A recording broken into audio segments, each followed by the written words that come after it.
Assalamualaikum warahmatullahi wabarakatuh.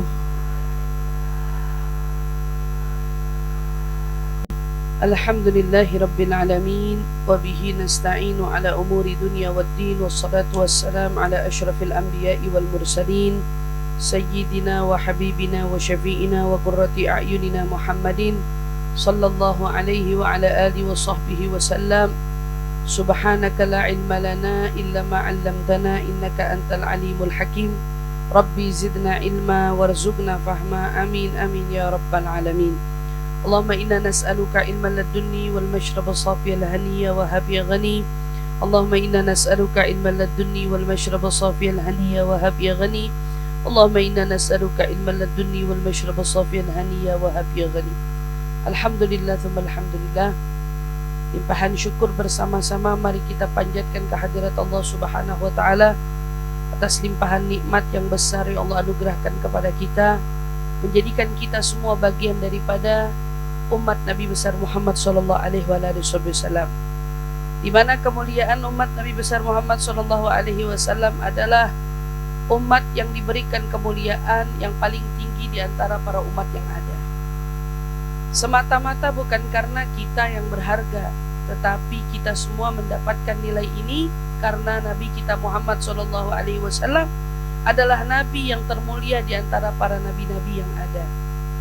Dan alhamdulillah, kenikmatan ini tidak lepas membuat kita untuk terus bersyukur, menyadarkan diri kita, mengingatkan diri kita bahwa kita adalah umat yang diberkahi, umat yang beruntung, karena kita semua menjadi umat yang Allah Subhanahu wa taala utamakan di antara umat yang ada.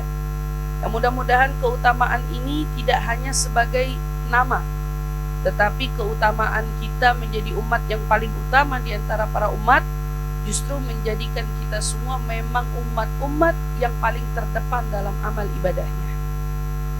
Umat-umat yang paling menunjukkan betapa mereka itu memang patut untuk dijadikan sebagai umat yang paling utama, karena mereka adalah orang-orang yang paling dekat dengan nabinya, yang paling meneladani akhlak nabinya, yang paling mengikuti jejak nabinya. Umat yang tidak peduli berapa jarak antara dia dengan nabinya. Walau nabi kita telah wafat sejak 1400 tahun silam, namun hakikatnya jarak wafatnya Nabi tidak membuat kita ini buta akan ilmu syariat. Jarak wafatnya antara Nabi dengan kita tidak membuat kita lupa untuk mengenali Nabi kita Muhammad SAW. Jarak yang terpaut jauh ini tak membuat kita terbelakang untuk memahami agama Islam. Tetapi justru jarak yang jauh ini menjadikan kita sebagai orang-orang yang diberkahi, karena kita walaupun tidak hidup sezaman dengan Nabi, tetapi alhamdulillah kita masih diberkahi dengan semua pesan-pesan Nabi yang sampai kepada kita, nasihat-nasihat Nabi yang sampai kepada kita. Insya Allah mudah-mudahan inilah yang menjadi sebab kita ini mendapatkan pahala yang berlipat ganda. Ya, kalau nabi-nabi terdahulu diutus sama Allah untuk umatnya mengikuti jejak, nabinya ada. Nabinya menyertai mereka, nabinya itu selalu ada di tengah-tengah mereka. Adapun kita umatnya Nabi Muhammad SAW, walaupun nabinya tidak ada, tetapi beliau tetap selalu ada di hati para pecintanya. Beliau selalu hidup di hati para orang-orang yang mengaku beriman akan risalahnya. Dan inilah juga salah satu kiasan, salah satu tanda bahwa alhamdulillah di hati kita ada iman, di hati kita ada cinta kepada Nabi besar Muhammad SAW. Makanya untuk mencintai Nabi kita tidak perlu hidup di zamannya, cukup menjadi kita yang hari ini. Tapi alhamdulillah kita menjadi orang-orang yang diberkahi karena kita masih diizinkan Allah mendengarkan kisah-kisah mulia tentang Nabi Muhammad SAW. Kita masih diberkahi Allah menjadi orang-orang yang dipilih oleh Allah menjadi hambanya yang telinganya diizinkan mendengarkan ajaran-ajaran dari Nabi Muhammad Sallallahu Alaihi Wasallam. Mudah-mudahan kenikmatan ini selalu dijaga, kenikmatan ini selalu terpelihara. Nah, kenikmatan ini justru semakin menyadarkan kita pentingnya kita ini menjaga keimanan yang ada di dalam hati kita. Karena iman ini tidak diberikan Allah Subhanahu wa taala kepada sembarang orang. Tapi iman ini dikasih sama Allah kepada orang yang Allah pilih. Allah memilih dia untuk mendapatkan iman. Layaknya Allah memilih kita hari ini untuk kita hadir di kajian. Tidak semua orang ditakdirkan Allah Subhanahu wa taala itu bisa datang di kajian, enggak. Tidak semua orang ditakdirkan sama Allah itu bisa menerima ilmu, enggak. Kalau ilmu aja sama Allah dipilih, apalagi iman. Kalau hadir di kajian aja dipilih, apalagi iman. Dan mestinya kita merenung di situ ya. Ya Allah, kalau hadir kajian aja sama Allah dipilih-pilih. Dari sekian banyak orang dipilih, ini hadir, ini yang hadir, ini yang hadir. Apalah lagi iman kita yang ada di hati kita ini. Patutnya betapa kita perlu bersyukur akan nikmat yang Allah berikan kepada kita kalau di hati kita hari ini masih belum. Karena andai kita ingin bersyukur kepada Allah atas takdirnya yang Allah tetapkan kita hari ini hadir kajian, maka kita nggak akan pernah bisa, ya, tidak akan pernah bisa mampu mensyukuri nikmatnya hanya karena satu kajian yang Allah takdirkan kepada kita. Lalu bagaimana kita mau mengungkapkan rasa syukur kita atas nikmatnya iman yang Allah tetapkan di hati kita? Tidak mampu, tidak bisa. Banyak ada dari kita yang tidak mampu untuk bisa mencukupi nikmatnya syukur yang Allah berikan kepada kita. Bagaimana nasibnya orang yang hidupnya memang gak mau bersyukur dan gak pernah bersyukur? Lalunya kayak apa gitu? Karena saat diukur dengan nikmat-nikmat Allah yang Allah berikan itu, kita selalu kalah unggul. Nikmat Allah selalu lebih depan, lebih besar, lebih unggul ketimbang dengan rasa syukur yang kita ungkapkan kepada Dia. Masya Allah, tabarakallah. Maka hari ini kita bersyukur. Maka ibu-ibu kalau hadir kajian, ibu akan dapati para tokohnya, penceramahnya itu selalu mengawali pembukaan ceramah dengan mengucap hamdalah. Selalu mengawali ceramahnya dengan mengucap hamdalah. Kalau ibu-ibu tanya kenapa, apa itu hanya setakat sunnah? Oh, tidak, ada hal lebih besar daripada itu. Ini bukan cuma sekadar sunnah, tetapi menjadikan kita semua itu belajar. Karena kita tidak akan bisa kumpul di sini kalau bukan pilihan dan izinnya. Kita tidak bisa hadir di dalam satu kebaikan kecuali karena izinnya, kecuali karena Dia berkenan kita hadir di sana. Insyaallah tabarakallah. Ini bukan tentang pilihan hati kita, ini bukan tentang kemauan kita. Berapa banyak orang merancang, berencana, yang rencana mau datang gak datang. Begitu juga yang rencana gak mau datang jadi datang. Ada kan orang yang kayak gitu, berencana gak datang, tahu-tahu malah datang. Ada di sana orang yang sudah berencana mau datang malah nggak datang gitu. Masya Allah, ini kan perbedaan. Artinya apa? Terkadang bukan keinginan yang menyampaikan kita pada suatu tujuan, tetapi kadang-kadang justru segalanya selalu didahulukan oleh ketetapan Allah yang menetapkan kita hadir atau tidak, bisa sampai atau tidak, bisa duduk atau tidak. Masya Allah, tabarakallah, alhamdulillah. Dan kita bersyukur kepada Allah Subhanahu wa taala atas nikmat yang Allah berikan kepada kita. Kita menjadi bagian daripada hambanya, kita menjadi bagian daripada umat Nabi besar Muhammad sallallahu alaihi wasallam. Insyaallah, amin ya rabbal alamin. Maka kalau kita lihat, Nabi Muhammad itu adalah manusia terbaik di antara para manusia. Malaikat Jibril adalah malaikat terbaik di antara para malaikat. Dan kalau kita bicara tentang Ramadan, Ramadan itu adalah bulan terbaik di antara bulan-bulan. Bulan terbaik di antara bulan-bulan Allah ada Ramadan. Jadi kalau ditanya afdhalus syuhur, iya, bulan termulia, bulan yang paling baik. Maka kalau kita lihat meningkatkan kualitas iman di bulan Ramadan, ini justru momentum yang paling perlu kita sama-sama jadikan sebagai sarana kita untuk semakin mendekatkan diri kita kepada Allah Subhanahu wa taala. Maka kalau ada orang masuk di bulan Ramadan yang mana dia tahu kalau bulan Ramadan itu semua pahala berlipat ganda, semua dosa besar kemungkinan dihapus oleh Allah Subhanahu wa taala. Tetapi dia tidak jadikan Ramadan sebagai jembatannya untuk menjemput dan meraih itu semua, maka dia tergolong pastinya orang yang rugi. Dan kita nggak mau dengan datangnya Ramadan yang mungkin tinggal berapa hari lagi. Ramadan ini tinggal berapa hari lagi? Sekitar 13 hari lagi ya. 13 hari lagi kita insya Allah akan dipertemukan Allah di bulan suci Ramadan. Hati kita senang atau enggak itu? Senang, benar senang.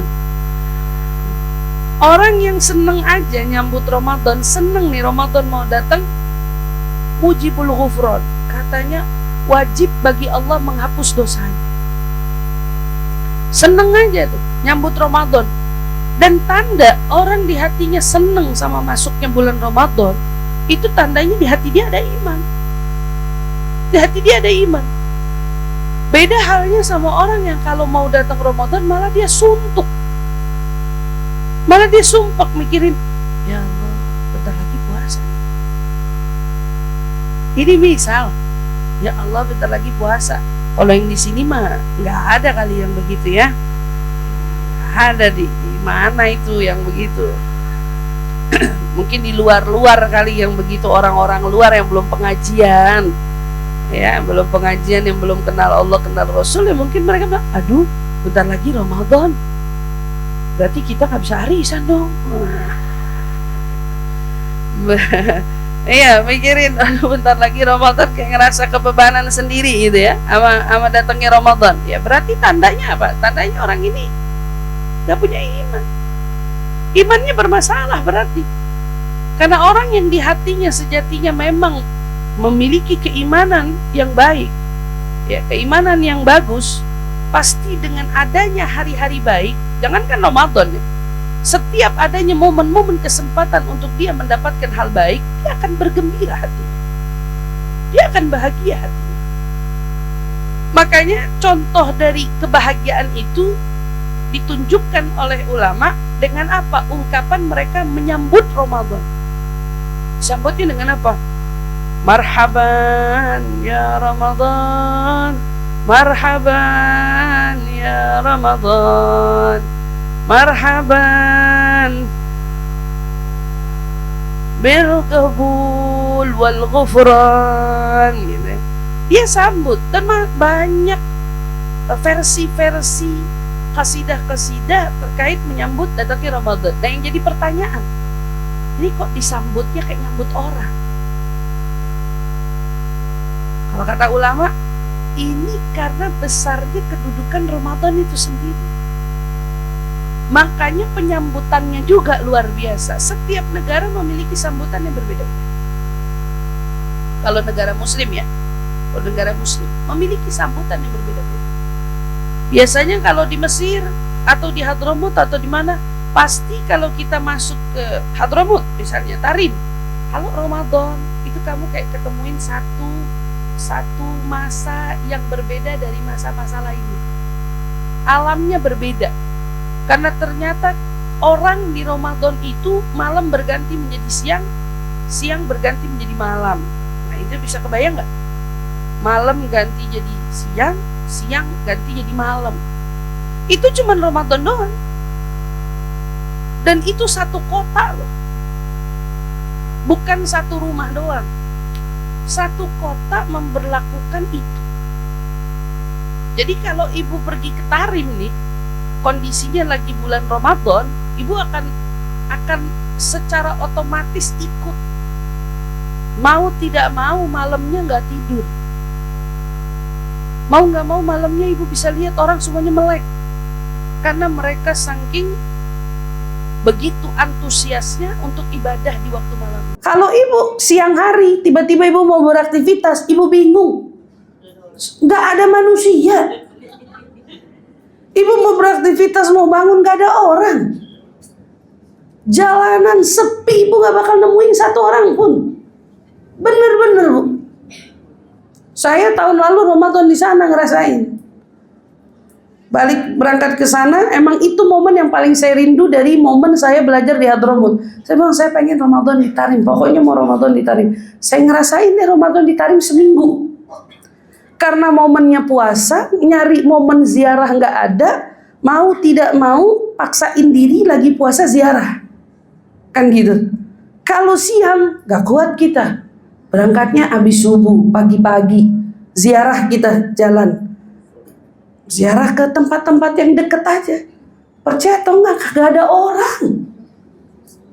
Manusia nggak ada, kecuali saya yang kelayapan itu.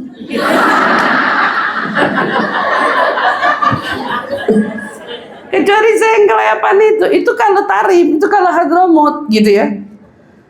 Dan mungkin kalau ibu hari ini lihat Mesir contohnya, Mesir begitu juga. Pada saat saya sekitar 2 tahun yang lalu saya pergi ke Tarim juga. Salah satunya saya kunjungan di Mesir gitu ya.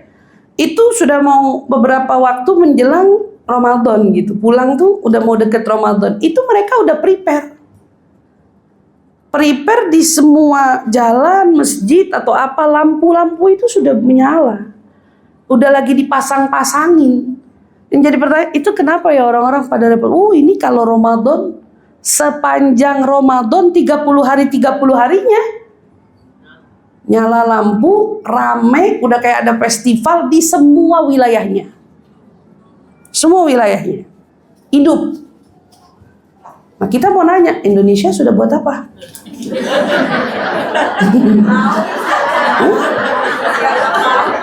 Indonesia persiapan. Indonesia paling keren persiapan hati. Indonesia persiapan hati. Indonesia paling keren gitu. Jadi kalau tanya Ramadan kamu siap-siap apa? Hati. Ya, Indonesia persiapan hati. Sehingga kalau kita lihat mereka menunjukkan betul Ramadan itu berbeda. Tidak sama dengan bulan-bulan lainnya dan akan terlihat memang berbeda. Karena di sini ada hal yang juga berbeda, subhanallah. Dan patutnya Indonesia juga harus memiliki ciri tertentu. Apa bu cirinya kita kalau Ramadan?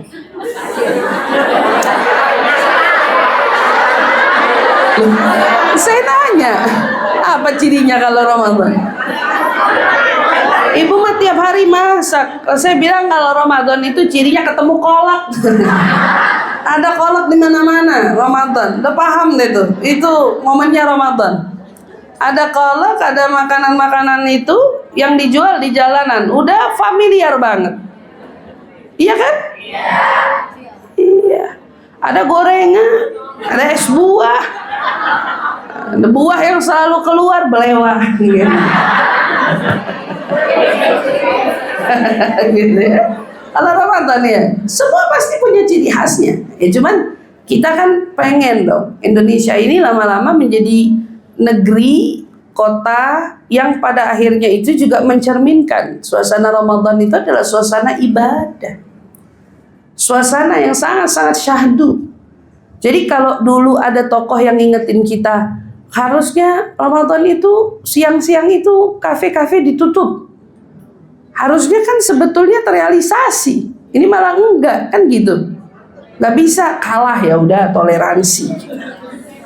Terus yang jadi peringatan lagi, harusnya momentum di momen Ramadan ini kita selaku umat Islam bukan meramaikan saat berbuka restoran-restoran yang ada, tetapi yang perlu kita ramaikan rumah-rumah ibadah kita gitu loh. Masjidnya, tempat sholatnya. Iya, Ustazah kalau Ramadan mah penuh, betul. Ya, kalau penuh, yang mana tuh yang penuhnya? Kita mau ningkatin kualitas iman kita, tidak harus adanya Ramadan, kualitas iman memang harus selalu ditingkatkan karena iman itu naik turun. Nabi SAW bersabda, al-imanu yazidu yanqus, tazidu bit ta'ah wa tanqusu bil ma'siyah. Iman itu naik turun, naiknya dia dengan taat, turunnya dia, melemahnya dia dengan maksiat. Artinya kalau ada dari kita yang sedang merasa lemah di dalam mengerjakan taat, artinya kan yang lemah itu imannya. Contoh kalau ibu ngerasa saya kok kalau mau sholat agak berat, ya berarti ada masalah bukan dengan sholatnya, Bukan dengan tubuhnya, tapi dengan imannya. Itu yang disebut dengan istilah, kalau bahasa orang itu hari ini bilangnya futur. Futur, lemas. Tapi lemasnya cuma kalau ibadah. Jadi kalau diajak ibadah dia lemes. Kalau begitu diajak taat dia lemes. Begitu diajakin jalan, ayo deh gitu. Dia nggak ada lemesnya. Makanya ini beda. Jadi lemesnya fisik orang dengan lemesnya orang sama taat, ini dua hal yang berbeda. Lemesnya kita sama taat itu yang menandakan lemahnya iman. Kalau lemesnya kita dalam gerak, itu tandanya lemahnya fisik, lemahnya tubuh kita. Berarti kita sakit. Kalau orang sakit nggak kuat kemana-mana. Kalau orang sakit nggak milih-milih, bisa jadi kajiannya juga udah dipaksain nggak kuat, apalagi mau diajak duh kajian aja nggak kuat, apalagi arisan. Harusnya kan? Iya. Tapi ini menandakan ada lemah fisiknya, berarti tubuhnya sakit. Tapi kalau lemah iman berbeda. Lemah iman akan terlihat, ngaji yuk kalau sempet ya. Kan gitu. Lemah iman akan terlihat dari mana? Seumpamanya ada dua pilihan, maka kecenderungannya memilih selain daripada kebaikan. Dan ini menandakan tanda-tanda alarm pada dirinya bahwa imannya lemah. Oh, kalau iman lemah, ini disebabkan oleh apa? Bidunu, dosa. Dosa yang melemahkan iman seseorang. Sebagaimana taat yang menguatkan iman seseorang. Jadi kalau ada orang bilang, saya diingatkan sholat, bilangnya gini, kalau ada orang, sholat, iya nih, belum ada hidayah. Belum ada hidayah. Ibu pernah ngelihat mobil nyala sendiri? Mobil nyala sendiri, pernah? Atau dia harus di starter? Di starter kan untuk nyala? Di starter untuk dia itu hidup, istilahnya begitu. Begitu juga diri kita. Allah berikan kepada kita hidayah. Allah berikan kepada kita iman yang hari ini ada. Tapi kalau mau bicara tentang kamu kok nggak ibadah, kamu kok nggak ini bukan tentang belum panggilan. Tapi ini tentang kamu belum starter. Kamu belum nyalain. Jadi kalau sama ketaatan itu perlu dipancing. Yang disebut arti lainnya melawan hawa nafsu. Nggak ada orang lahir tiba-tiba rajin sholat. Ibu nemu ada? Anak baru lahir lagi diajarin sholat sama orang tuanya, entar nungging lagi. Sampai gede nggak ada, Bu. Tidak ada. Ibu mau lihat cara seperti apapun, polanya seseorang dalam mengerjakan taat, itu nggak ada yang tiba-tiba suka begitu aja, kecuali itu dibangun untuk menjadi kesukaannya. Berarti untuk kita hari ini yang bertanya, gimana iman ini juga bertambah, berarti kan taat. Berarti untuk mengkoneksikan iman yang ada di dalam diri kita, starter. Imannya di starter, Bu. Nyalain itu iman. Dengan apa? Jangan meremehkan taat sekecil apapun. Karena di balik setiap taat ada bukti iman. Ibu senyum sama orang, berarti ibu punya iman. Ibu berani ngangkat duri di jalan, berarti ibu punya iman. Ibu masih sanggup tetap terus ngurusin suami, walaupun suami mungkin nyinggung perasaan, itu di hati ibu berarti punya iman. Kan gitu. Ibu masih tetap ngurusin anak walaupun ibu merasa begitu jenuhnya dengan hari-hari pekerjaan yang sama, tapi ibu masih tetap tidak tinggalkan tanggung jawab itu, kan berarti di hati ibu punya iman. Ibu masih bisa berusaha ramah sama orang. Di tengah orang itu ibu tahu gak baik sama kita, berarti kan ditandanya hati ibu punya iman. Semua kebaikan yang kita lakukan itu indikasi adanya iman di hati kita. Dan saat kita melakukan keburukan, ini adalah indikasi iman itu kian melemah. Jadi kalau porsi keburukan sama ketaatannya lebih banyak keburukannya, Berarti nih baterainya lagi lowbat nih. Iya kan? Baterainya lowbat nih, subhanallah. Dan kalau kita bicara istilah baterai, ngecas dengan ketaatan, dengan kebaikan, ya hari gini ada istilah fast charging ya. Ya kan? Hari ini ada istilah fast charging. Wah, kalau ngecas cepat. Alhamdulillah. Pertanyaan saya, kalau ibu punya handphone itu jadul, guna nggak tuh fast charging? Berarti sebelum kita milih fast charging, yang di-upgrade diri kita tuh. Ibu nggak bisa tiba-tiba cas saya dong biar cepet jadi orang baik. Satu hari kajian pengen taubat aja, toto jadi orang bener. Mungkin kayak gitu. Atau sholat kita satu kali, zikir kita yang satu hari, kebetulan hari ini lagi rajin-rajin. Kamu kira itu bisa berdampak untuk sepanjang harimu, sepanjang waktumu? Ya nggak gitu juga. Kita perlu tahu dulu cara kerjanya. Sekarang kalau kita ngerjain taat satu kali, dengan harapan taat ini bisa menjaga kita, melindungi kita, mendatangkan pahala yang banyak buat kita. Lah pertanyaannya, gimana ceritanya? Sekarang ada fast charging, berarti kan ini kecanggihan dari alat mengecasnya. Tapi kalau ibu punya server nggak mendukung, gimana ngecasnya? Ramadan itu ibaratnya sarana kita fast charging. Tapi kalau kitanya lemot, kitanya belum terupgrade, kita punya server alias hati kita, jiwa kita, otak kita belum benar, mau ketemu bulan seperti Ramadan sejuta kali, ya kalau emang yang rusak servernya dari kita, gimana mau bisanya? Gimana mau kecasnya? Gimana mau jadi sarana untuk baiknya? Nggak ada. Dan begitulah kiasan yang diberikan oleh para ulama. Yuk sebelum datangnya Ramadan, yang perlu dibenahi diri kitanya dulu. Karena Ramadannya ini udah sempurna. Ramadannya udah bener. Sekarang kitanya. Yang mau nyambut Ramadan udah siap. Makanya kan dikasih pemulaan Rajab, Sya'ban. Biar kita ini betul-betul bisa menyesuaikan. Kalau Ramadan itu bukan tempatnya kita bermalas-malasan. Ramadan bukan tempatnya kita itu santai-santai.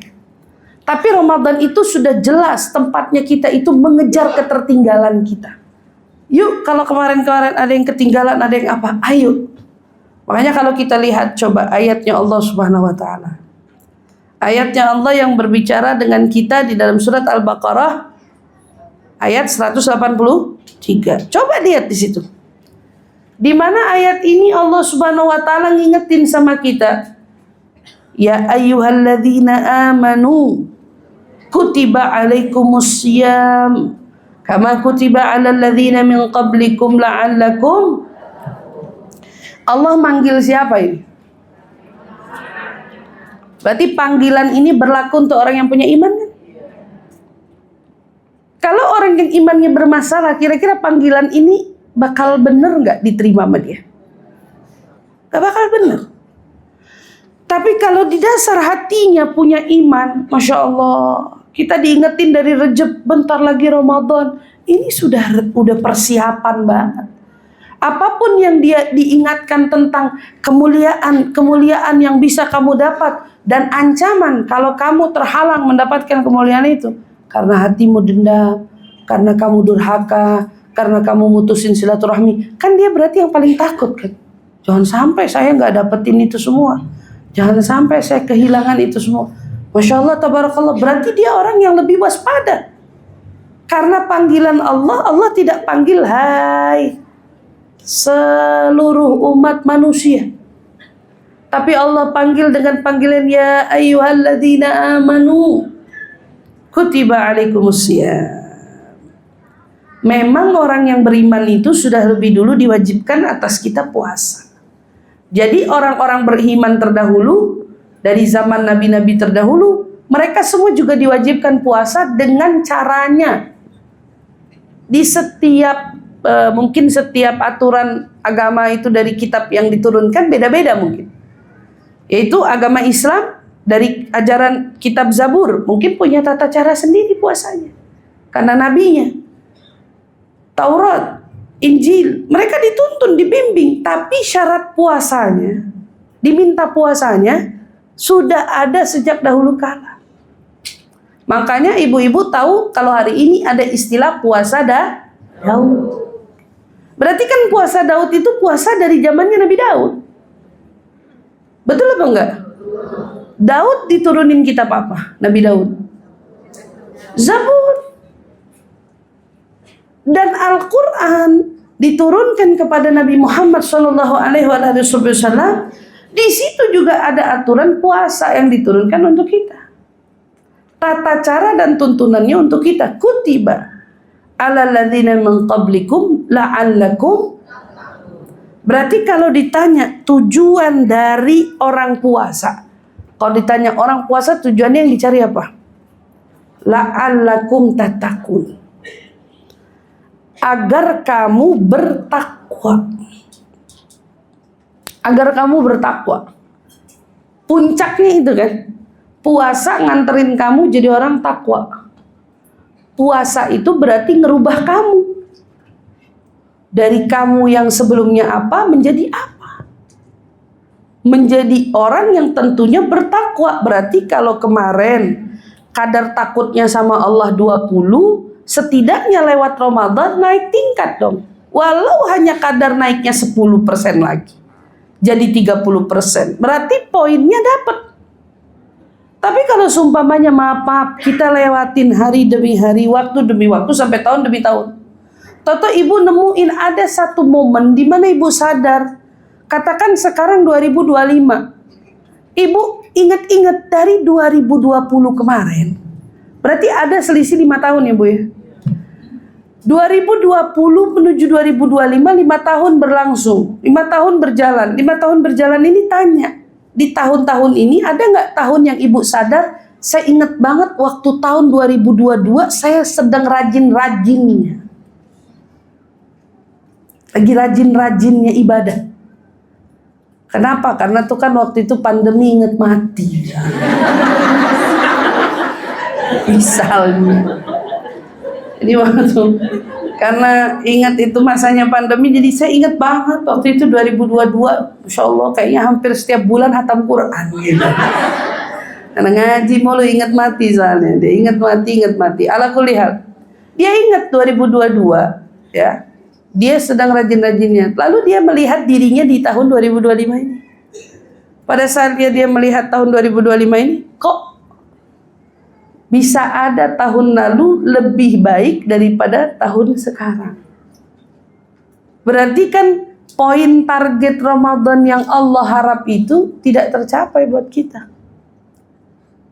Karena sejatinya yang diharap itu harapannya adalah mengantarkan kita pada puncak takwa. Yang harusnya terjadi tiap tahun diri kita makin baik. Tiap tahun diri kita keluar dari Ramadan makin baik dan seterusnya begitu. Maka sekarang kata ulama itu Ramadan dijadiin sebagai sarana kita membenahi diri. Sarana kita membenahi diri, kita benerin diri. Maka kalau mau ningkatin kualitas takwa dan lain sebagainya, semua ada sarananya di Ramadan. Ramadan itu dikasih semua perangkatnya dengan sempurna. Bahkan ganjarannya yang gak punya kira. Makanya sholat fardu di Ramadan pahalanya bisa beda sama kita ngerjain sholat di bulan lainnya. Kenapa? Karena Allah memfasilitasi itu. Kamu, ya baghiyal khair, aqbil. Hai yang mau kebaikan, maju sini. Adapun yang maunya keburukan, mundur sana, kata Allah. Jangan deket-deket. Karena di sini bukan tempat kamu. Nauzubillah min dzalik. Artinya apa? Mereka orang yang ditolak sama Allah. Sana kamu, kalau maunya keburukan pergi sana. Ini bukan tempatnya kamu. Tapi ya baghiyal khair, yang mau kebaikan sini.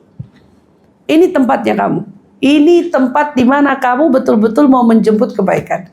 Kalau ibu bawa mobil ke bengkel yang rusak, semua ada alatnya buat diperbaiki. Tapi kalau ibu taruh aja di rumah dengan ibu kutak-katik sendiri, mungkin nggak tuh mobil jadi baik? Karena alat untuk membantu memperbaiki mobilnya nggak ada. Setidaknya Ramadan ini dikiaskan, Ramadan ini bulan yang mana semua alat membantu perubahan kita Allah fasilitasi. Semuanya difasilitasi sama Allah. Pahalanya, dari pahala sunnah aja berubah jadi wajib. Semuanya ekstra. Ditambah pahala sedekah kita nggak sama dengan pahala sedekah kita di bulan-bulan lainnya. Kalau kata ibaratnya, ini ada sebuah kisah ya. Karena Sayyidina Ali bin Abi Thalib karramallahu wajhah, dulu Sayyidina Ali bin Abi Thalib saat berumah tangga dengan Sayyidah Fatimah. Suatu ketika Sayyidina Ali itu mendapati Sayyidah Fatimah sakit. Namanya suami lihat istri sakit kan pasti nggak tega kan. Biasa kita kalau sakit ditanya mau apa. Kita kalau sakit ditanya mau apa gitu. Sayyidina Ali nanya, wahai Fatimah, kira-kira apa yang lagi kamu kepengenin? Kamu pengen apa? Sayyidah Fatimah itu dengan polosnya jawab, kalau kamu tanya saya pengen apa Ali, saya lagi pengen makan delima. Yang ngucap pengen delima Sayyidah Fatimah. Ibu bisa bayang gak terenyuhnya hati Sayyidina Ali dengan ucapan putri Nabi yang pengen delima. Di masa itu Sayyidina Ali menyadari kalau di kantongnya gak ada uang untuk dia memberikan delima untuk Sayyidah Fatimah. Tapi begitu dia dengar istrinya ngomong pengen delima, kata Sayyidina Ali bilang, tunggu di sini sebentar, akan kuupayakan delima datang kepadamu. Sayyidina Ali keluar, berikhtiar dengan semaksimal mungkin yang dia bisa, sampai dia akhirnya pun bisa ngedapetin uang untuk beli sebuah delima. Satu buah delima itu. Sama Sayyidina Ali lagi dipegang-pegang ya, mau dibawa pulang, mau dikasih sama istrinya yang sekarang tuh lagi betul-betul kepengen delima. Nama orang sakit gitu ya Bu ya. Di tengah-tengah Sayyidina Ali itu bawa delima, tiba-tiba ada orang miskin, orang susah, ngehalang dia. Dia bilang, ya ahlu baitun Nabi, wahai keluarga Nabi, berbuat baiklah kepada kami, orang miskin ini. Sesungguhnya aku sudah beberapa hari tidak makan. Kata Sayyidina Ali, aku lihat kondisinya yang minta-minta ini susah, badannya berantakan, rambutnya berantakan, seolah-olah memang kelihatan laparnya luar biasa gitu. Berikan kami kebaikan kalian. Ya ahlu baitun Nabi, wahai keluarga Nabi, berikan kami kebaikan yang kalian punya. Sayyidina Ali pandangin delima, mandangin orang susah, teringat sama Sayyidah Fatimah. Ini istrinya lagi kepengen. Tapi di satu sisi dia teringat firman Allah, fa ammal yatima fala taqhar wa ammas sa'ila fala tanhar. Kalau yatim jangan ditolak. Kalau ada orang butuh mau minta, jangan tunda-tunda, apalagi sampai ngelak. Enggak, Sayyidina Ali kepikiran. Akhirnya apa yang terjadi? Allah selalu lebih unggul. Sayyidina Ali pun kemudian merelakan delima yang sudah susah payah dia dapat, yang tadinya mau dibawa pulang untuk istrinya, diberikan kepada fakir miskin itu. Ambillah. Berbekal percaya kepada Allah, berbekal dengan mengingat daripada firman Allah, pulang Sayyidina Ali bertemu dengan Sayyidah Fatimah. Maka kemudian Sayyidina Ali bilang, maafkan aku wahai Fatimah, aku tidak bisa membawakanmu delima. Sayyidah Fatimah senyum, nggak apa-apa, maksudnya ya udah, kalau nggak dapat nggak apa-apa, nggak usah dipaksa. Tapi kita bisa bayangin seberapa merasa bersalahnya suami itu gitu, karena itu delima udah di tangan, tinggal dikasih gitu. Tapi dia tidak bisa mengalahkan kepentingan duniawi hanya untuk mengalahkan dari apa yang Allah perintahkan dia gitu. Allah katakan wa masaila fala tanhar. Kalau ada orang datang minta jangan tolak. Sayyidina Ali lebih mengedepankan ayat itu daripada dia mementingkan perasaannya yang ingin menyenangkan hati istrinya tersebut. Subhanallah, di tengah Sayyidah Fatimah menghibur Sayyidina Ali dengan senyumannya, nggak apa-apa kalau kita nggak dapat itu juga nggak apa-apa. Tiba-tiba ada yang mengetuk pintu rumahnya. Begitu Sayyidina Ali buka pintu rumahnya, karena Salman Al-Farisi yang datang. Sayyidina Salman Al-Farisi sahabat Nabi kan. Bawa apa? Bawa keranjang, ditutupin dengan kain. Ada apa Salman kau datang ke sini? Kata Sayyidina Ali bilang, aku membawakan sesuatu untukmu wahai Ali. Apa itu? Katanya. Di balik tudung yang kau tutup dari keranjang itu. Dibuka sama Sayyidina Salman. Ternyata delima isinya. Isinya delima. Sama Sayyidina Ali dibuka, dihitung. 1, 2, 3, 4. Ada berapa? Ada 9. Ada 9. Kata Sayyidina Ali bilang sama Sayyidina Salman, ini bukan punya saya. Kenapa kamu bisa bilang ini bukan punya kamu? Kata Sayyidina Salman bilang, karena Allah janji 1 diganti 10.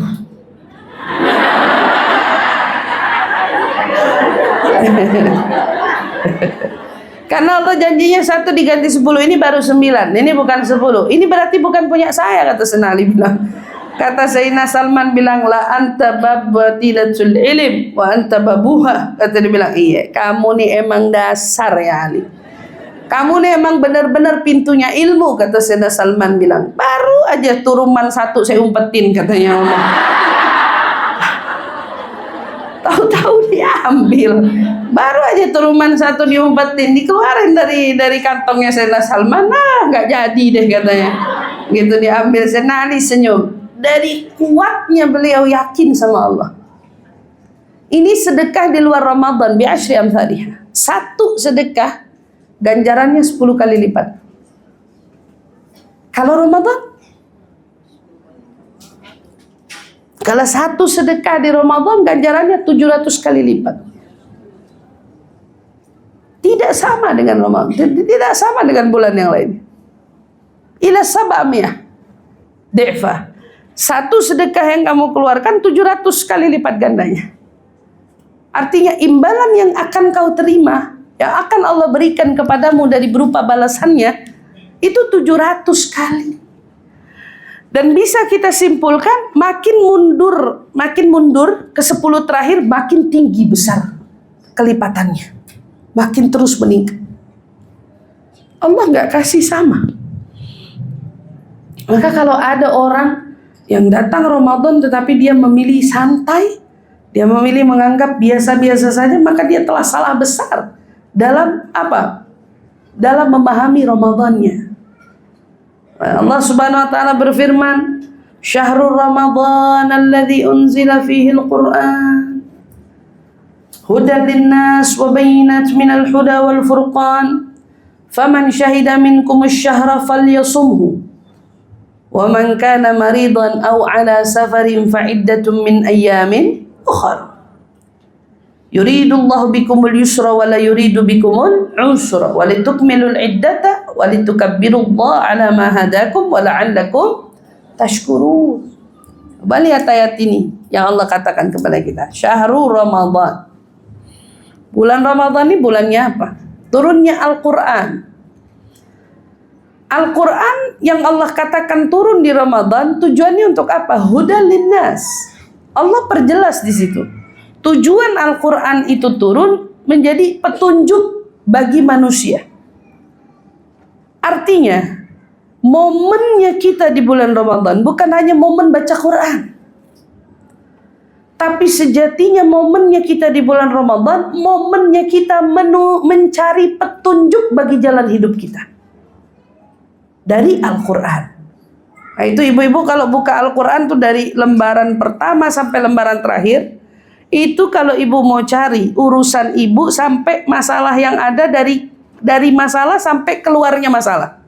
Ibu mau cari jawabannya, semua ada di situ. Tanpa terkecuali. Dari masalah sampai jalan keluar dari masalah. Al-Quran akan menguraikan semuanya dengan jelas di situ. Padahal ibu sama saya masalahnya beda-beda. Tapi baik saya ataupun ibu yang punya masalah selalu akan menemukan jawaban dari setiap masalah kita di Al-Quran. Itu kalau masalah. Lalu begitu juga tuntunan hidup. Tuntunan hidup saya dengan tuntunan hidup ibu sama. Semuanya akan ibu dapati di Al-Quran. Tapi yang jadi pertanyaan, yang Allah katakan syahrul Ramadan alladzi unzila fihi al-Quran hudan linnas wa bayyinat minal huda wal furqan. Bulan Ramadan ini bukan cuman kita perlu renungkan dengan turunnya Al-Quran, momennya kita ngaji, betul, momennya kita baca Quran, betul. Tapi siapa yang mau menjadikan Ramadannya lebih bermakna, maka sepatutnya dia menjadikan Ramadannya sebagai bulan yang menuntun dia kepada jalan hidupnya dari Al-Quran. Al-Quran nuntun dia jadi tahu mana hak mana batil, dia jadi tahu mana dosa mana baik, dia jadi tahu pentingnya dia lebih terus mendekatkan diri kepada Allah Subhanahu wa taala. Dia tahu. Allah ingatkan, faman syahida minkumusy syahra falyasumhu. Siapa yang menyaksikan datangnya bulan itu sampai kepada kita umur masih ada, kita dalam keadaan sehat, hadir di tempat, artinya kita bukan lagi dalam keadaan musafir, atau kita lagi dalam keadaan sakit, enggak. Falyasumhu, kata Allah. Kalau kamu hadir di tempat, artinya kamu dalam keadaan sehat, afiat, tidak kenapa-napa, puasa, kata Allah bilang. Artinya Allah SWT ingin menuntun kita, puasalah. Di bulan Ramadan itu adalah ibadah utamanya. Tapi bagi yang mana? Bagi yang nggak ada,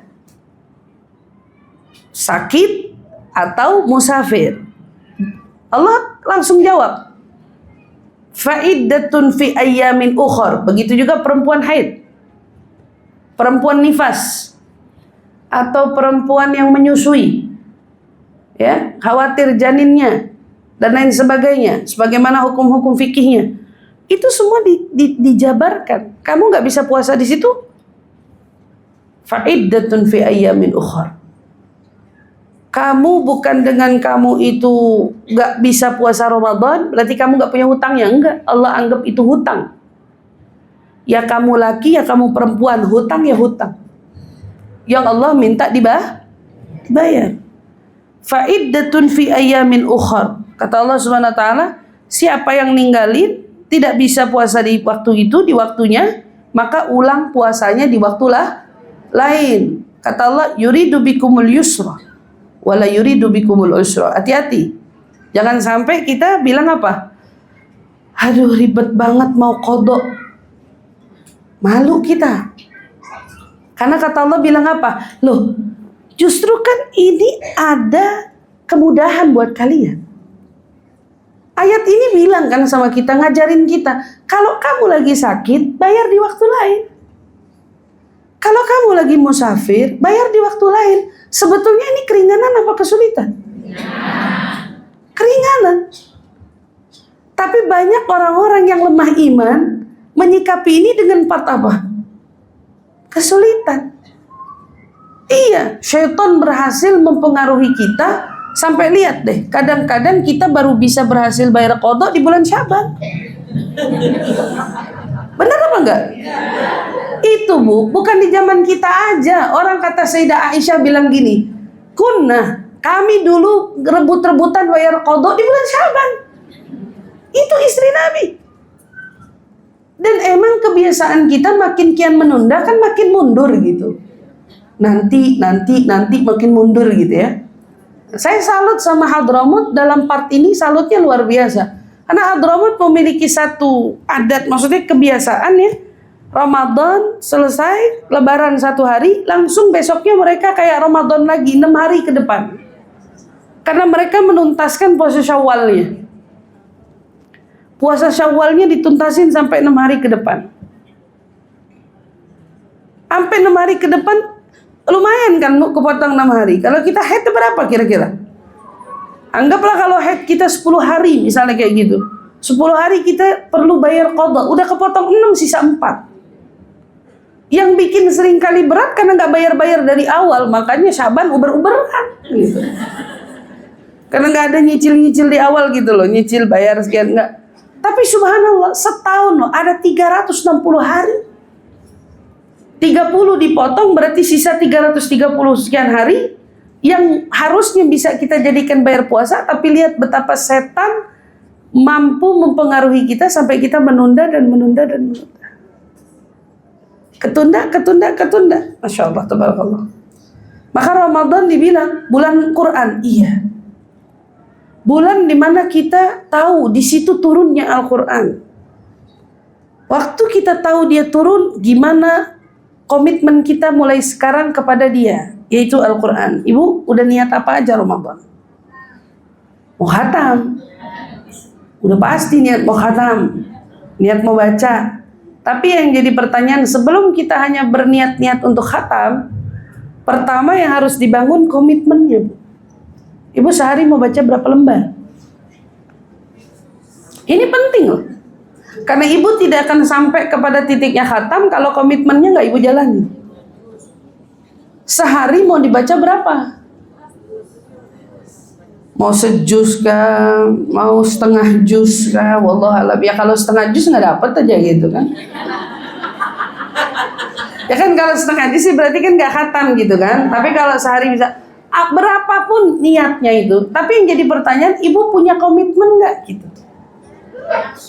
Karena kata ulama, kalau dari awal kamu nggak punya susunan, kamu nggak punya program, kamu nggak bakal jadiin Ramadan kamu apa-apa.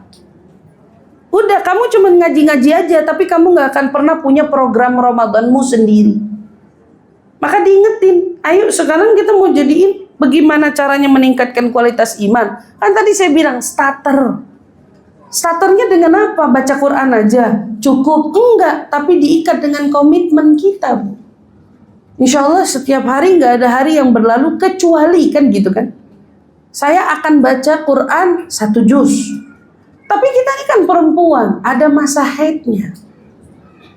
1 juz aja nggak bikin kita sampai kan? Iya. Berarti kalau seumpamanya kita bisa lebih meningkatkan 1,5 juz deh. Ya misal 1,5 juz bisa 2 juz, alhamdulillah.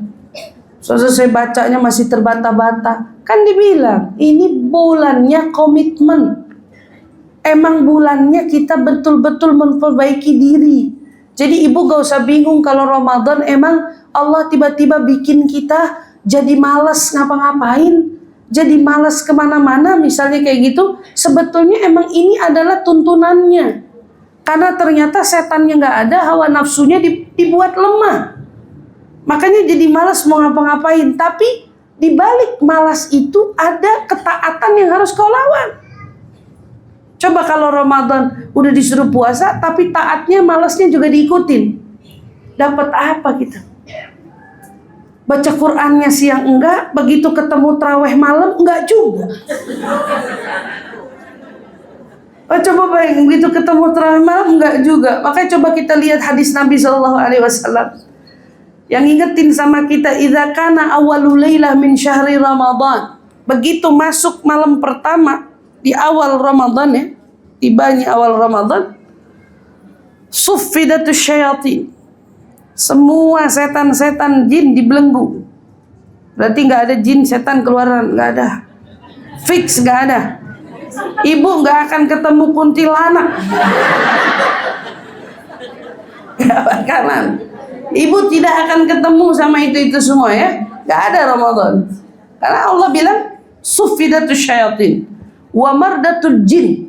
Sampai jin-jin disebut. Jin semua diikat sama Allah, gak ada yang boleh keluar. Gak ada. Makanya suasana Ramadan beda kan kalau ibu bangun tahajud malam-malam dengar keletek bangun kaget. Kita takut. Tapi Ramadan ibu bangun sahur masak santai aja. Gak ada ketakutan apa-apa kan? Nggak ada. Sama Allah semuanya setannya dikunci, diikat, gak boleh keluar kemana-mana. Ini bukan dongeng, tapi ini hadis. Setelah Allah Subhanahu Wa Taala belenggu semua syaitan, jin, kemudian wa ghulliqat abwabun nar. Pintu-pintu neraka ditutup. Dan seolah-olah Allah mau memberitahukan kepada kita ya dari lisan nabinya, pada momen Ramadan orang itu harusnya nggak ada yang masuk neraka. Kan harusnya gitu. Tapi Ustazah kalau ada sampai na'udzubillah, orang Ramadan seperti pernah kejadian kita dengar satu berita gitu ya. Tahu Ramadan dia pesta, nauzubillah, pesta miras, meninggal dunia di tempat. Pernah ada kejadian kayak gini. Itu gimana Ustazah? Jelas pesta miras, artinya perbuatannya apa? Maksiat kan? Mau wafatnya di Ramadan sekalipun, tapi kalau keadaannya kayak gini, gimana? Pintu neraka ditutup juga.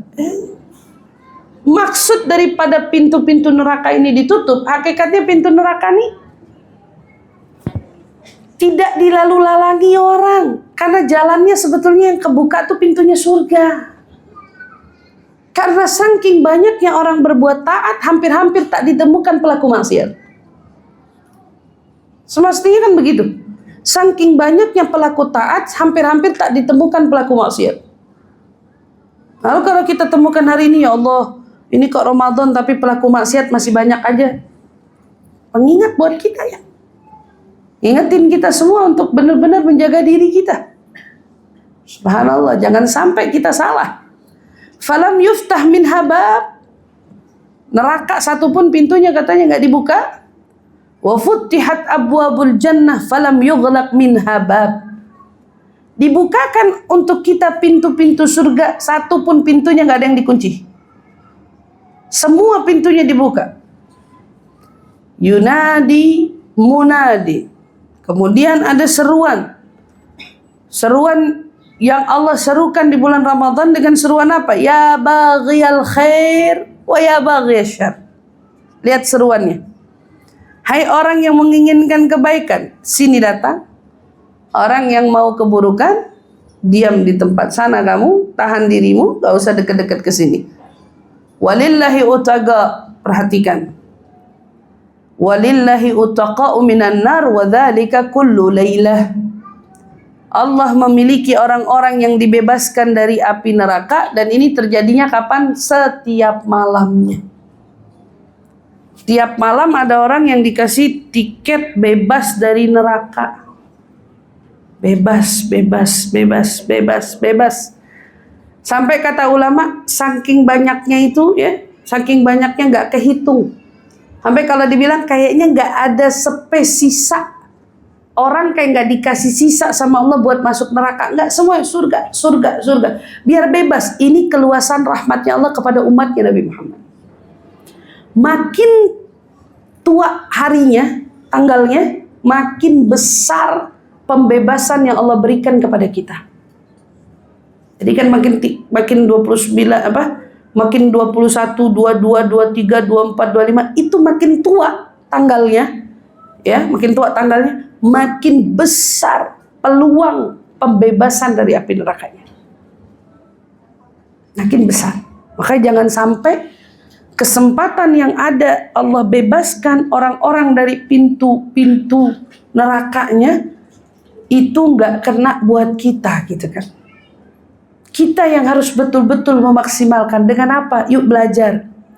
Cari pahalanya dari kita yang ngurusin rumah tangga. Jangan sampai Bu, udah baik-baik di bulan Ramadan tapi semua kebaikan yang kita lakukan hilang hanya dengan gerutunya kita, marah-marahnya kita, sampai kita mungkin ngomong kasar dengan pasangan kita. Begitu juga dengan anak-anak kita, atau mungkin dengan orang tua kita, misalnya gitu ya. Itu masih punya orang tua masih tinggal di rumah, atau kita belum nikah masih tinggal sama orang tua. Tahu-tahu mulut kita nggak peduli seenaknya sama mereka, atau mungkin sikap kita seenaknya.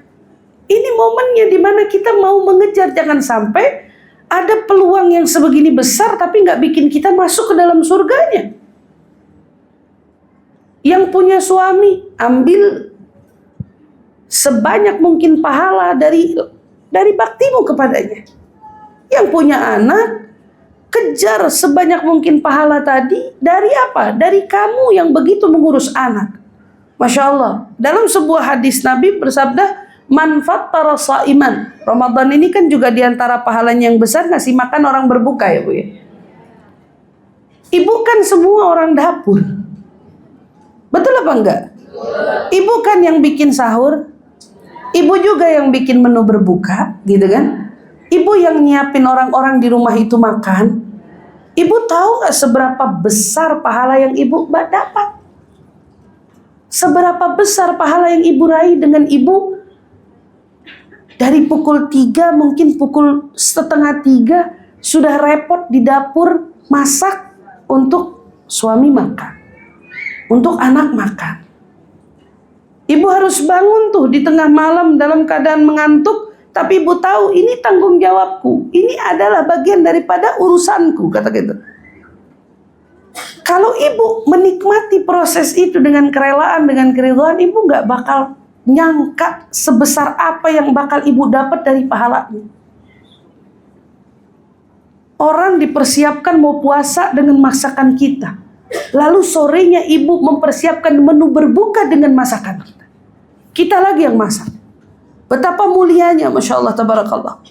Saya perhatikan betul ibu ya, guru saya sekelas Subaba Nur Raja, ya, dengan segenap kesibukannya beliau, Ramadan tidak mau ketinggalan masuk nginjek dapur buat masak. Masuk nginjek dapur buat masak.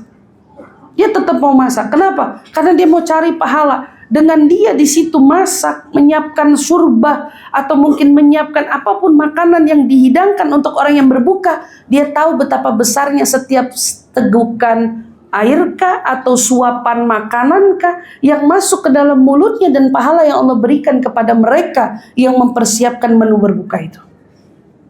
Kata Nabi, yang bisa nih kan dikasih peringatan gitu, yang bisa berbagi menu berbuka walau hanya dengan tamrah, walau hanya dengan sebutir kurma atau dengan seteguk air, jangan kau hilangkan dirimu dari pahala itu.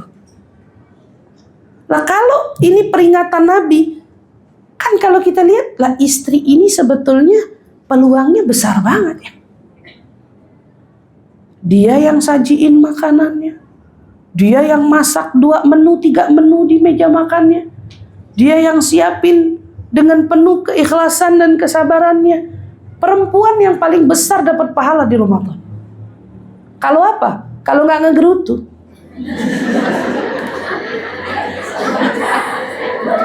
Gitu aja. Kalau nggak ngegerutu. Apalagi kalau udah mau deket-deket lebaran gitu kan. Makin ngegerutu karena mungkin THR belum turun gitu. Suaminya ditungguin katanya, "Ini kapan nih, belum beli baju anak, belum ini, belum itu." Jangan rusak momen itu semua.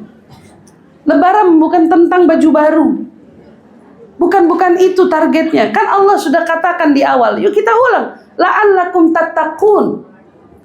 Kalau nggak bikin kita malah jadi makin ridho sama suami, makin ikhlas, berarti puasa kita masalah kan.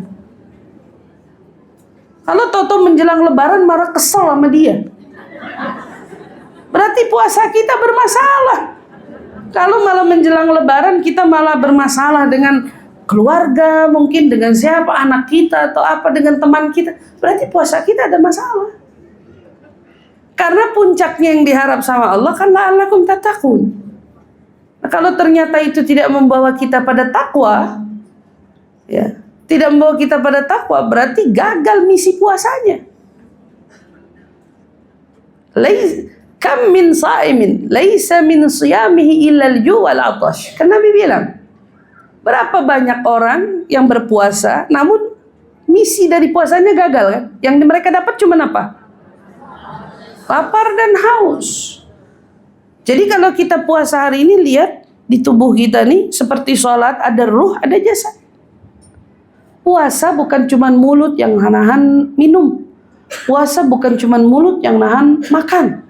Tetapi puasa menahan jiwa kita dari berdosa. Kita menahan diri kita dari berdosa. Menahan diri kita dari amarah. Berapa banyak Nabi ingatkan diri kita? Kalau kamu lagi berpuasa lalu kamu punya emosi terpancing, falyaqul inni shaim, kata Nabi. Sampaikan kepada mereka yang memancing emosimu, aku sedang berpuasa. Betapa besarnya perannya puasa dalam menahan emosi seseorang. Tapi kalau ada orang puasa emosinya nggak ketahan, berarti kan gagal misinya. Karena harusnya puasa itu bisa menahan dia dari marahnya. Tapi kalau dia puasa masih bisa marah, Banyak nggak?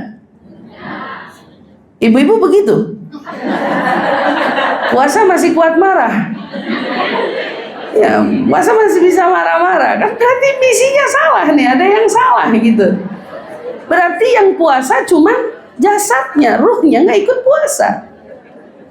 Tapi kalau orang puasa, ruhnya ikut puasa gitu ya, ruhnya ikut puasa. Itulah mengapa ruh yang ikut puasa pasti takut sama dosa. Ruh yang ikut puasa pasti nggak mau puasanya sia-sia, apalagi sampai gagal, bukan karena makan, bukan karena minum, tapi gagal gara-gara nggak nahan diri sama gibah. Nggak mau. Kalau dia puasa pakai ruh, dia nggak mau rugiin dirinya. Masa saya harus gagal pahala saya cuman gara-gara nggak tahan mau ngomongin dia? Apa pentingnya? Masa saya harus gagalin pahala puasa saya hanya karena saya nggak sabar pengen mindahin omongan dia?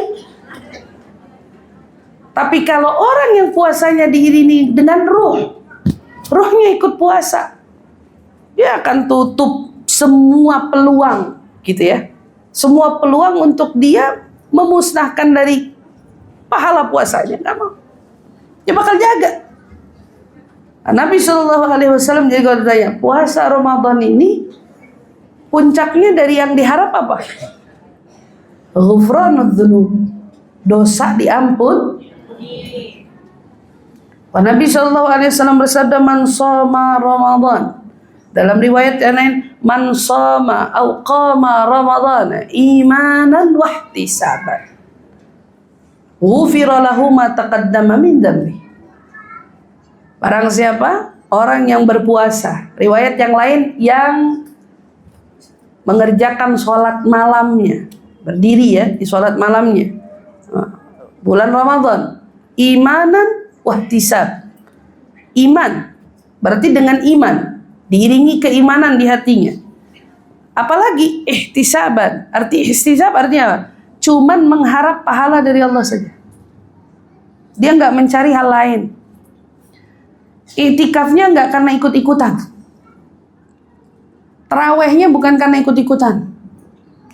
Ibadahnya bukan karena ikut-ikutan, tapi ibadahnya ihtisaban. Yang dia cari pahala dari Allah. Ghufira lahu ma taqaddama min dhanbi. Itu ngapusin dosa setahun dia kemarin.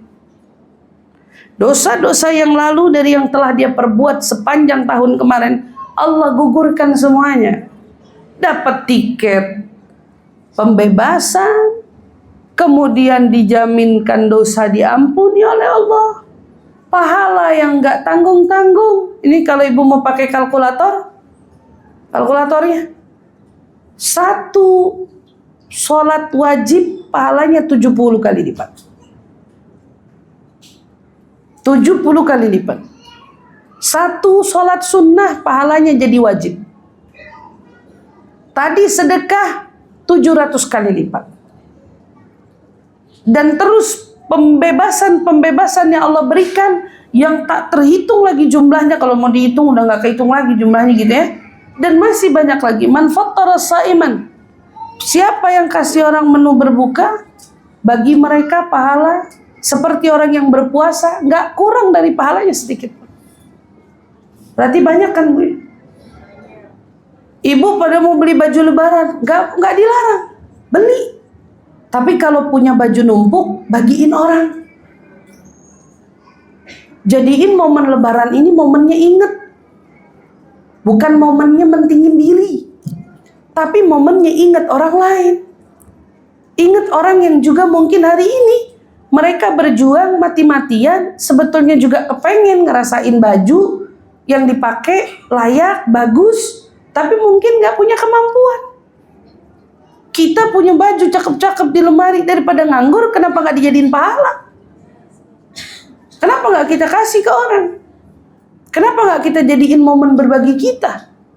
Maka berarti program yang harus kita susun di sini, selain program kita iktikad saya mau puasa, tapi puasanya pakai ruh. Kedua, saya mau tilawah, tapi tilawahnya pakai target. Dan tilawah saya yang saya harap bisa menuntun saya, kan gitu. Karena Al-Quran itu hudal linnas. Harapannya yang saya baca menuntun saya ya Allah. Kemudian target selanjutnya saya mau sedekah. Dan ini juga diprogramin. Program sedekah Ramadan. Kalau kita mungkin gak bisa ngejalaninnya sendiri, ikut lembaga-lembaga terkait. Yayasan yang bekerja di bagian itu gitu ya. Ikut nyumbang, ngasih gak seberapa, mungkin ya udah saya ngasihnya nasi sekotak, baru mampunya nasi sekotak gak apa-apa. Tapi kalau bisa nasi 5 kotak, kenapa sekotak? Kan pertanyaannya gitu. Kalau kamu bisa ngasih yang 5 kotak, kenapa sekotak? Kalau kita dengar kisah Sayyidina Ali tadi, gak malu kita. Dengan segala keterbatasan beliau, tetapi beliau mengajarkan kita betapa beliau mendahulukan Allah dari segalanya. Sementara kita cenderung mendahulukan kepuasan diri kita melebihi Allah Subhanahu wa taala. Yang bisa ngasih nasi 5 kotak, 5 kotak. Bisa 10, 10, bisa lebih lagi, kasih lebih lagi. Kalau memang tidak bisa, nasi sekotak. Nggak bisa juga nasi sekotak, saking ekonominya mungkin terlalu begitu diuji. Ya udah, Allah ingetin kita, ada air. Ada kurma. Mungkin roti. Mungkin kalau sekarang istilahnya gorengan. Orang bisa beli. Kasih. Jadikan itu programnya kita. Program berbagi sedekah, berbagi menu berbuka, gitu kan? Kita jadiin momen itu ya Bu ya. Emang kita programin, insya Allah Ramadan saya udah niat, saya akan sedekah. Ramadan saya udah niat, saya akan berbagi menu berbuka, kasih gitu. Kemudian, ayo, kira-kira kalau Lebaran kita pasti akan beli baju baru, coba dibuka kembali lemarinya. Baju yang mana yang ingin kau bagikan kepada mereka? Baju mana yang ingin kau berikan kepada yang kita anggap mereka mungkin akan bahagia menerimanya? Kita kasih. Nah, untuk yang lebih, ya namanya momentum Ramadan, dari momen berbagi dan lain sebagainya, nyenengin hati orang kan tentu pahalanya juga besar. Nah, kalau sekarang ada istilahnya hampers, gimana tuh Ustazah?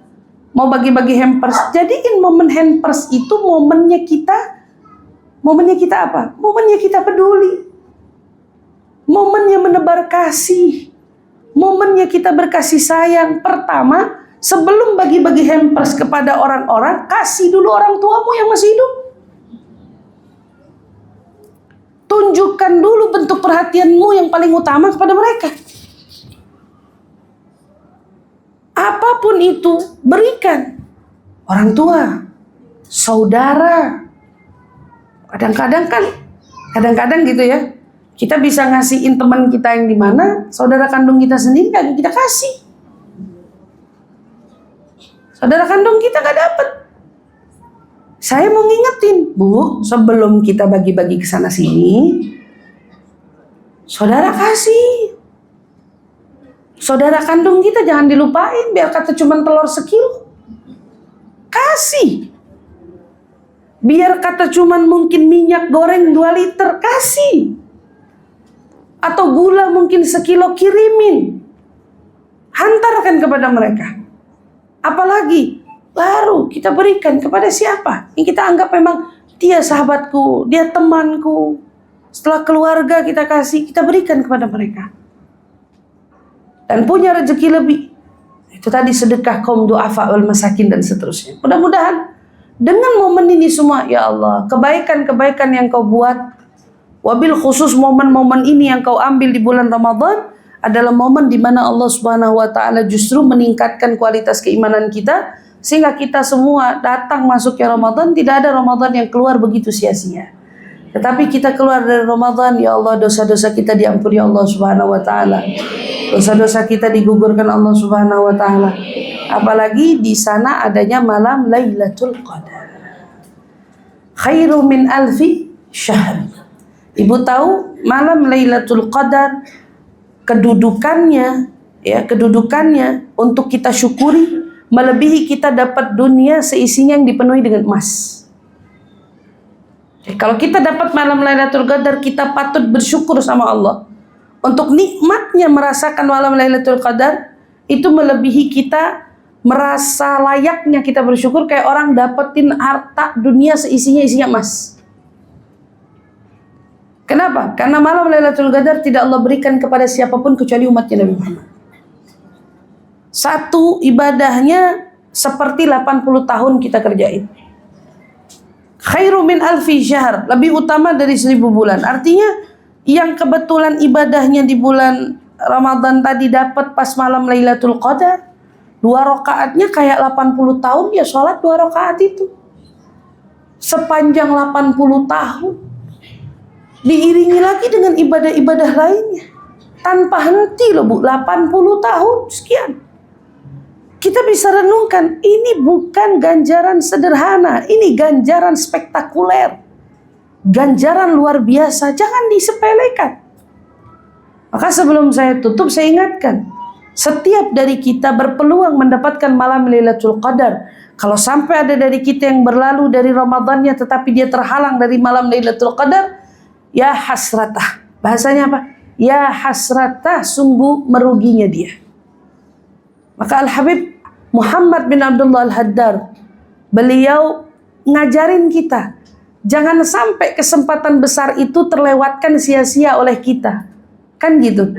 Masalahnya Ustazah, kita nggak tahu malam Lailatul Qadar. Betul. Itulah mengapa malam Lailatul Qadar dibuat oleh Allah tidak diketahui, karena Allah mau lihat siapa dari kita yang kualitas ibadahnya baik, siapa dari kita yang mau mendekatkan dirinya baik. Jadi kalau ngedekat bukan karena ada maunya, ngedekat bukan karena ada sebabnya, tapi emang dasarannya dia orang baik. Dan Allah mau lihat siapa dari kalian yang orang baik itu, yang tetap ibadah. Mau malam ganjil nggak malam ganjil, dia ibadah. Mau itu ada di 10 terakhir ataupun tidak, dia ibadah. Mau itu kebetulan dia tahajud ataupun tidak, dia berusaha semaksimal mungkin untuk dia memaksimalkan pahalanya. Maka orang-orang ini dipesenin sama Habib Muhammad Al-Haddad, jangan sampai ini depan mata kamu malam Lailatul Qadar tapi kamu kelewat. Ya hasratah, sungguh rugi. Sungguh rugi. Maka bagaimana caranya agar kita tidak terlewat itu semua? Maka kita jadikan momennya Ramadan ini setiap malamnya tidak terlewat kecuali kita mengerjakan sholat isya dan subuh berjamaah. Itu jadi catatan tekad kita ya Bu ya. Salah satu program yang kita programkan untuk diri kita. Apa? Isya subuh berjamaah. Kenapa Ustazah? Karena orang dalam sebuah riwayat dikatakan, barang siapa yang mengerjakan sholat isya berjamaah maka baginya pahala seperti ibadah separuhnya malam. Ini berlaku bukan hanya di Ramadan tapi di setiap harinya. Jadi ibu kalau setiap hari rutin ngerjain sholat isya berjamaah, ibu tuh setiap malam tidur ngantongin pahala tahajud ibadah bangun setengah malam. Momen ini jangan disia-siain di Ramadan. Kalau Ramadan, usahain. Walaupun ibu harus ngegedor tetangga buat sholat bareng, kata ibaratnya gedor aja tetangga. Yang penting sholatnya berjamaah. Sholat berjamaah isya dan subuh. Kalau subuh pahalanya apa? Wa man shalla subhi fi jamaah. Barang siapa orang yang sholat subuhnya berjamaah, maka baginya pahala seperti orang yang bangun semalaman penuh. Dianya tidur Ustaz, dianya tidur. Tapi dia udah dapat jaminan ibadah semalaman penuh hanya dengan sholat subuh berjamaah Bu. Jangan disia-siain. Jadi begitu masuk Ramadan, tekad, insya Allah saya isya gak bakal sendiri, saya isya bakal berjamaah. Makanya kenapa di Ramadan itu ada istilahnya terawih. Saya suka perhatiin ya Bu ya, orang-orang yang pada terawih datangnya telat, terawihnya di sholat isyanya di rumah. Iya kan? Sholat isyanya di rumah. Sholat isya di rumah kan gak berjamaah. Kemudian dia terawihnya aja dapat, sayang banget. Kalau dia cuma dapat terawihnya aja, dia dapat terawih terhitung terawihnya aja tuh yang dia sholat itu kan. Tapi kalau dia sholat isyanya berjamaah dengan terawihnya kan gitu kan, dia dapat seperti walaupun dia tidur diam setengah malam ibadah. Kalau subuhnya juga dikerjakan sepanjang malam ibadah. Nggak, gimana kita nggak mau kejar itu? Para ulama nggak mau kehilangan. Nah, kita niatin dari sekarang. Insya Allah saya masuk Ramadan nanti, insya Allah saya bakal isya berjamaah, subuh berjamaah, taraweh insya Allah nggak ditinggal. Dia tetap kerjain semaksimal mungkin. Itu perlu tekad kita dari sekarang. Tekad kita dari sekarang. Khairu min alfi syahri. Apalagi Bu, jangan lewatin malam Ramadan kecuali, kan gitu ya, kecuali di malam itu ada saksi air matamu tumpah untuk Allah. Di malam-malam itu ada saksi air matamu tumpah untuk Allah. Dam'ah min wajal ajallu min jabal. Kata Habib Muhammad Al-Haddad, setetes air mata yang tumpah karena rasa takutmu kepada Allah, maka setetes itu nanti akan menjelma merupa pahala yang kedudukannya lebih besar dari besarnya gunung yang ada. Setetes air mata yang kau tetes karena takutmu pada Allah, ya, itu kedudukan setetes itu lebih besar dari besarnya gunung yang ada. Nanti di akhirat dia akan mensyafaati kita, akan menjadi saksi baik untuk kita. Makanya Rasulullah SAW kalau udah masuk 10 terakhir, sepanjang malamnya itu banyak nangisnya. Ingat dosa, padahal nggak punya dosa. Yang diingat dosanya umat. Kita yang berdosa, patutnya kan yang lebih banyak nangisnya gitu ya. Maka lewati Ramadan ini hari demi harinya, jadikan setiap waktunya, setiap malamnya menjadi saksi kebaikan dari amal ibadah kita. Di antaranya jatuhnya air matamu karena ingatnya kita pada dosa. Ada ingatnya kita pada dosa. Jatuh. Tetesin air mata. Susah nangis saya ustazah. Belajar nangis. Kalau susah nangis, belajar nangis. Gimana caranya? Nangis. Gitu. Itu nangis yang dianjurin ya Bu ya. Nangis, Ibu nangis. Tumpahin air matanya. Karena kalau kita merasa sulit tumpah air mata di sini, sudah tandanya hati kita kerasnya bukan main.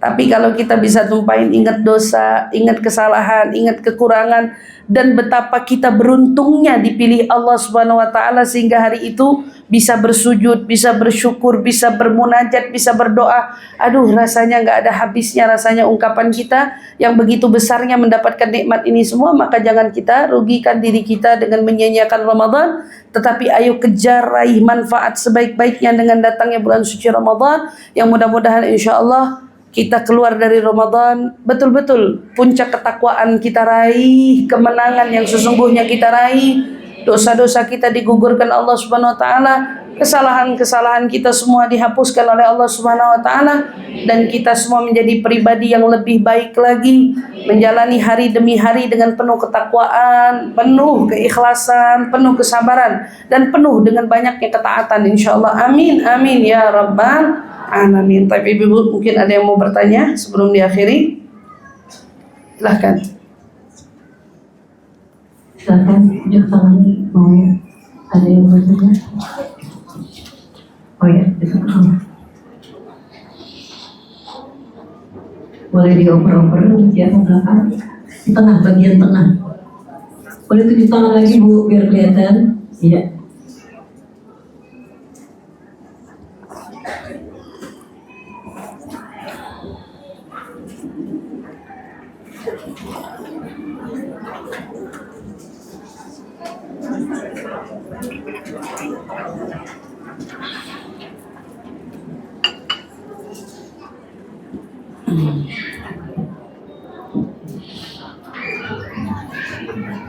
Assalamualaikum warahmatullahi wabarakatuh. Waalaikumsalam warahmatullahi wabarakatuh. Ustazah, kan kalau ngajain salat subuh berjamaah gitu, kalau berjamaah dengan anak yang masih sekitar usia 8 sampai 9 tahun itu gimana ya Ustazah? Baik. Terima kasih. Assalamualaikum warahmatullahi wabarakatuh. Waalaikumsalam warahmatullahi wabarakatuh. Anaknya perempuan kan? Perempuan.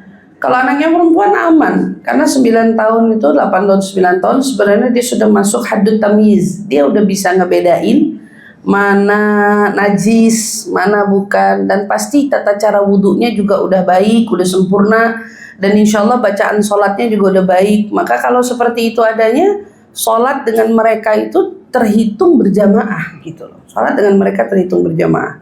Begitu juga sebaliknya, kalau anak umur 9 tahun tentu mau disuruh jadi imam, kalau dia laki-laki misalnya, tapi dia sudah, katakan sudah khitan ya, tidak ada sudah disunat, maksudnya gitu, tidak ada khawatir adanya najis yang tersisa tertinggal di sana. Umur 9 tahun pastinya udah dong, biasanya udah dikhitan ya. Kemudian sholatnya udah benar, wudhunya udah benar, bacaannya udah benar, boleh nggak kita makmuman sama dia? Boleh, kita boleh makmuman sama dia.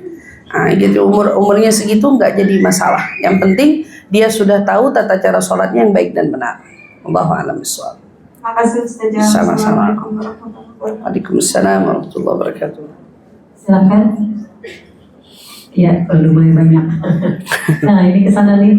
Boleh ke samping kanan. Panitianya tolong bantu bikin ke samping kanan Ibu ini.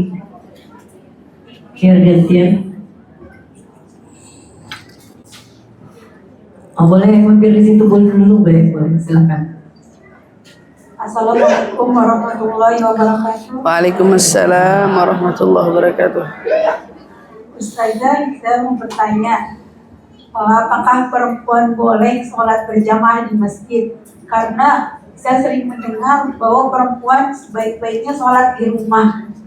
Tapi berhubung misal di rumah tidak ada yang diajak untuk berjamaah, terus sholatnya misal bisa atau subuh ke masjid, boleh atau tidak Ustazah? Baik. Terima kasih. Assalamualaikum warahmatullahi wabarakatuh.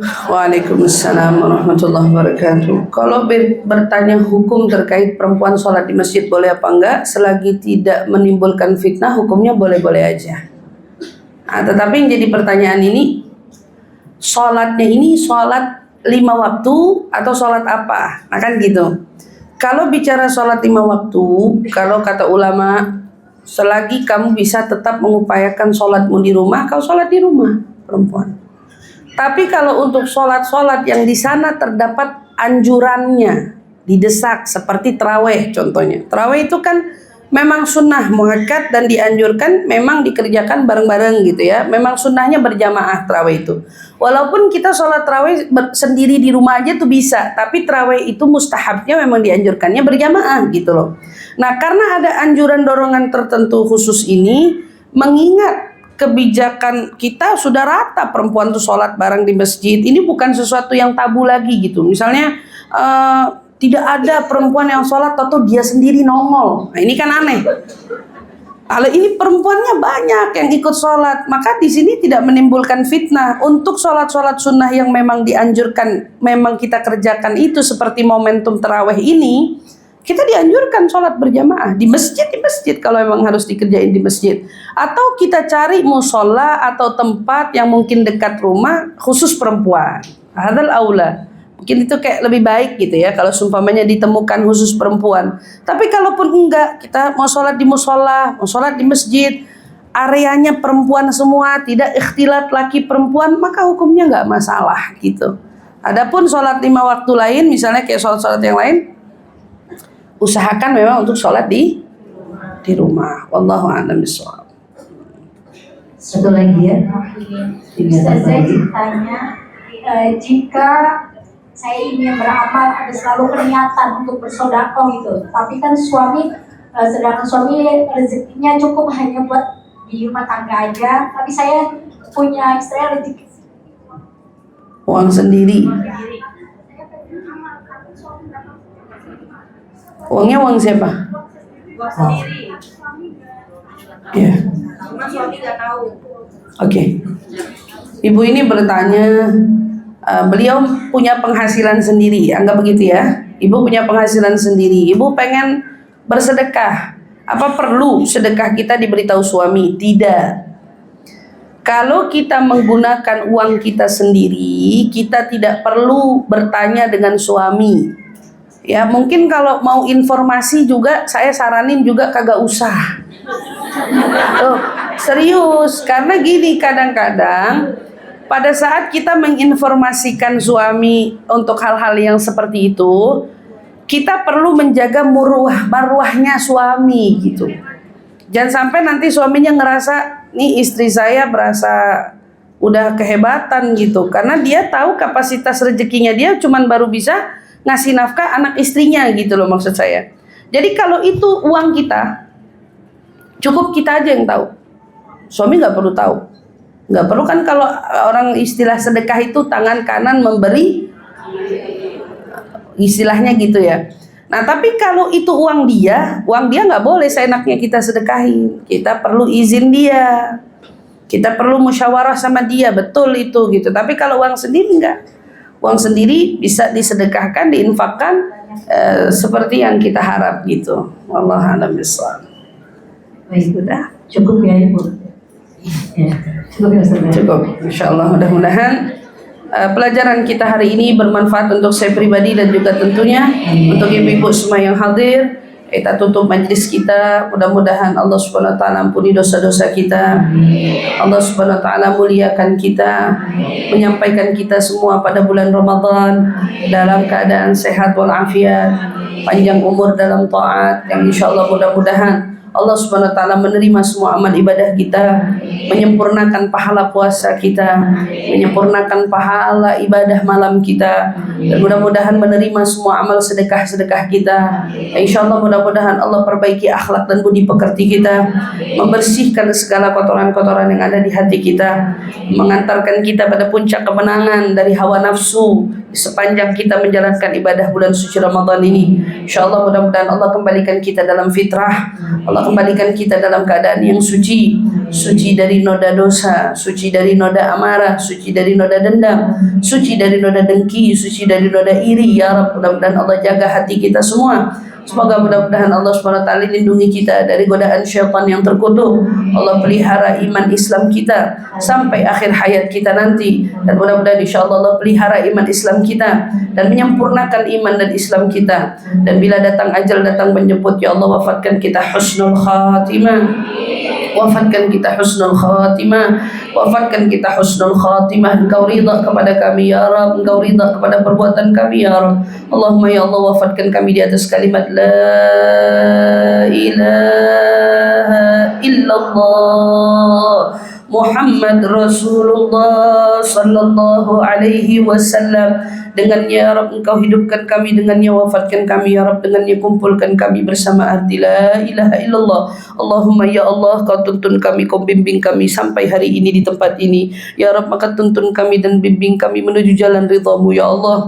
Bimbing dan tuntun kami menuju jalan nabimu ya Allah.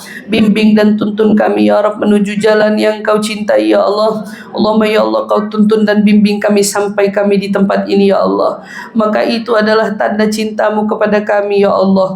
Dengan berhak kemuliaan cintamu kepada kami ya Allah, maka jadikan kami orang yang cinta kepadamu ya Allah. Cicipi kami rasa menikmati kecintaan kepadamu ya Allah. Cicipi kami rasa cinta kepada Rasulmu ya Allah. Allahumma ya Allah Kau bimbing dan tuntun kami hari ini bisa sampai ke tempat ini ya Allah. Jadikan ilmu yang kami dapat menjadi ilmu yang bermanfaat, ilmu yang mendekatkan kami kepadamu ya Allah, ilmu yang mendapatkan kami kepada Rasulmu ya Allah, ilmu yang mengantarkan kami kepada surgamu ya Allah. Allahumma ya Allah dosa kami begitu banyak, tapi kami takut dengan api neraka ya Allah.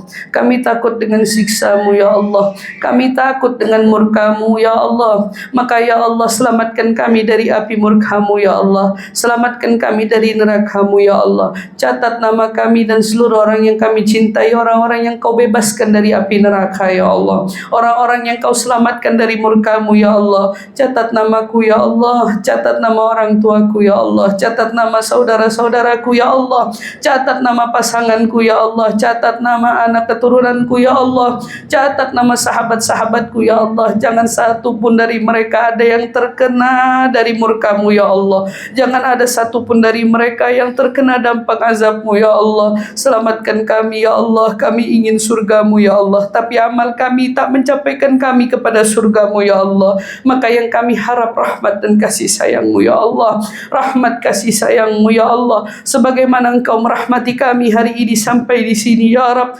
Rahmati kami sampai kepada surgamu kelak ya Allah, rahmati kami sampai kepada surga tertinggi bersama Nabi Muhammad ya Allah. Rahmati kami kelak ya Allah bisa menempati surga yang dengan ridhamu ya Allah. Anugerahkan kami ridha dan kasih sayangmu ya Allah. Allahumma inna nas'aluka ridhaka wal jannah wa na'udzubika min sakhatika wan nar. Rabbana la tuzigh qulubana ba'da idh hadaitana wa hab lana min ladunka rahmatan innaka antal wahhab. Rabbana atina fid dunya hasanah وفي الآخرة حسنة وقنا عذاب النار وأدخلنا يا رب جنة مع الأبرار يا عزيز يا غفار. سبحان ربك رب العزة عما يصفون وسلام على المرسلين والحمد لله رب العالمين.